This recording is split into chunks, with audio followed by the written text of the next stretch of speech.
ಸರಳತೆಯ ಸಾಹುಕಾರ ಸಚಿವ ಕೃಷ್ಣ ಬೈರೇಗೌಡ. ಸಚಿವರಾದ್ರೂ ಒಂಚೂರು ಕೂಡ ಅಹಂಕಾರವಿಲ್ಲ. ಐಷಾರಾಮಿ ಕಾರು ವಿಮಾನ ಬೇಡವೇ ಬೇಡ. ಮೆಟ್ರೋ ಪ್ರಯಾಣಕ್ಕೂ ರೆಡಿ, ಬಸ್ ಆದ್ರೂ ಓಕೆ. ಸಾಮಾನ್ಯ ಜನರಂತೆ ಸರ್ಕಾರಿ ಸಾರಿಗೆಗಳ ಬಳಕೆ. ಮತ್ತೊಮ್ಮೆ ಸರ್ಕಾರಿ ಸಾರಿಗೆಯಲ್ಲಿ ಕೃಷ್ಣ ಬೈರೇಗೌಡ ಪ್ರಯಾಣ. ಈ ಹಿಂದೆ ಮೆಟ್ರೋ ರೈಲಿನಲ್ಲಿ ಪ್ರಯಾಣಿಸಿ ಗಮನವನ್ನ ಸೆಳೆದಿದ್ರು. ಈಗ ಕೆಎಸ್ಆರ್ಟಿಸಿ ಬಸ್ನಲ್ಲಿ ಕೃಷ್ಣ ಬೈರೇಗೌಡರು ಪ್ರಯಾಣವನ್ನ ಮಾಡಿದ್ದಾರೆ. ಕಂದಾಯ ಇಲಾಖೆಗೆ ಸಂಬಂಧಿಸಿದಂತಹ ಕೆಲಸದ ನಿಮಿತ್ತ ಪ್ರಯಾಣ ಮಾಡಿದ್ದಾರೆ. ಬೆಂಗಳೂರಿನಿಂದ ವಿಜಯಪುರಕ್ಕೆ ಬಸ್ನಲ್ಲಿ ತೆರಳಿದಂತಹ ಸಚಿವರು.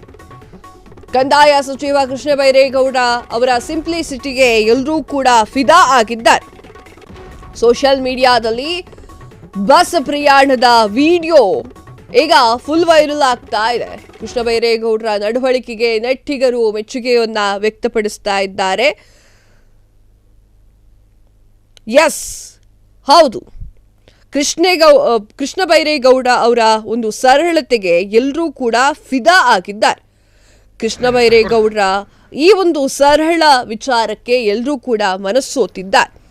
ರಾಜ್ಯದ ಜನತೆ ಕಂದಾಯ ಸಚಿವ ಕೃಷ್ಣ ಬೈರೇಗೌಡರ ಸರಳತೆ, ದಕ್ಷತೆ ಮತ್ತು ಪಾರದರ್ಶಕತೆಯ ಬಗ್ಗೆ ಮಾತನಾಡ್ತಾ ಇದ್ದಾರೆ.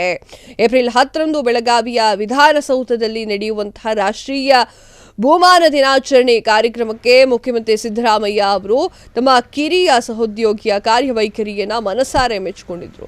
ಕೃಷ್ಣ ಬೈರೇಗೌಡರು ಇಂದು ಬೆಳಿಗ್ಗೆ ಬೆಂಗಳೂರಿನಿಂದ ವಿಜಯಪುರಕ್ಕೆ ಕರ್ನಾಟಕ ರಸ್ತೆ ಸಾರಿಗೆ ಸಂಸ್ಥೆ ಕಲ್ಯಾಣ ರಥ ಬಸ್ನಲ್ಲಿ ಪ್ರಯಾಣಿಸಿ ತಮ್ಮ ಸರಳತೆಯನ್ನ ಮತ್ತೊಮ್ಮೆ ಪ್ರದರ್ಶನ ಮಾಡಿದ್ದಾರೆ. ಎಸ್, ಹೌದು, ಈ ಹಿಂದೆ ಅವರು ಮೆಟ್ರೋದಲ್ಲಿ ಓಡಾಡಿ ಗಮನವನ್ನ ಸೆಳೆದಿದ್ರು. ಈಗ ಅವರು ಕೆಎಸ್ಆರ್ಟಿಸಿ ಬಸ್ನಲ್ಲಿ ಪ್ರಯಾಣವನ್ನ ಮಾಡಿ ಗಮನವನ್ನ ಸೆಳೆದಿದ್ದಾರೆ. ಹಲವಾರು ಸಚಿವರು ಎಲ್ಲರೂ ಕೂಡ ಕಾರು, ಬಸ್ಸು ಹಾಗೆ ವಿಮಾನ ಅಂತ ಹೋದರೆ ಕೃಷ್ಣ ಬೈರೇಗೌಡರು ಸಹಜವಾಗಿ ಸರಳವಾಗಿ ಜನಸಾಮಾನ್ಯರಂತೆ ಬಸ್ನಲ್ಲಿ ಪ್ರಯಾಣ ಮಾಡಿದ್ದು ಎಲ್ರಿಗೂ ಕೂಡ ಗಮನ ಸೆಳೆದಿದೆ. ಕೃಷ್ಣ ಬೈರೇಗೌಡರ ಈ ಒಂದು ಸರಳ ಸಜ್ಜನತೆಗೆ ಎಲ್ಲರೂ ಕೂಡ ಮೆಚ್ಚುಗೆಯನ್ನು ವ್ಯಕ್ತಪಡಿಸ್ತಾ ಇದ್ದಾರೆ. ಹಿಂದೊಮ್ಮೆ ಮೆಟ್ರೋಗೆ ಹೋಗಿದ್ರು. ಮೆಟ್ರೋದಲ್ಲಿ ಸರಳ ಸಾಮಾನ್ಯರಂತೆ ಕೂತ್ಕೊಂಡು ಮೆಟ್ರೋದಲ್ಲಿ ಪ್ರಯಾಣ ಮಾಡಿದ್ದಂತಹ ಕೃಷ್ಣ ಬೈರೇಗೌಡರು ಈಗ ಐಷಾರಾಮಿ ಕಾರ್ ಇಲ್ಲದೆ, ವಿಮಾನ ಇಲ್ಲದೆ ಆರಾಮಾಗಿ ಬಸ್ನಲ್ಲಿ ವಿಜಯಪುರಕ್ಕೆ ಹೋಗಿದ್ರು. ಸಾಮಾನ್ಯರಂತೆ ಸರ್ಕಾರಿ ವಾಹನವನ್ನ ಬಳಕೆ ಮಾಡಿದ್ದಾರೆ. ಮತ್ತೊಮ್ಮೆ ಸರ್ಕಾರಿ ಸಾರಿಗೆಯಲ್ಲಿ ಕೃಷ್ಣ ಬೈರೇಗೌಡರು ಪ್ರಯಾಣವನ್ನ ಮಾಡಿದ್ದಾರೆ. ಹಿಂದೆ ಮೆಟ್ರೋ ರೈಲ್ನಲ್ಲಿ ಪ್ರಯಾಣಿಕರಿಗೆ ಗಮನವನ್ನ ಸೆಳೆದಿದ್ರು ಅವರು.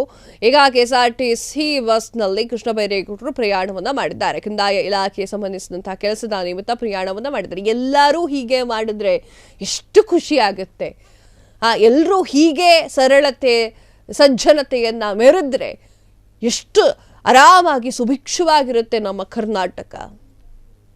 ಎಷ್ಟೋ ಜನರು ನಮ್ಮ ಕರ್ನಾಟಕದ ಬಗ್ಗೆ ಮಾತನಾಡ್ಕೊಳ್ತಾರೆ ಹೀಗೆಲ್ಲ ಮಾಡಿದ್ರೆ.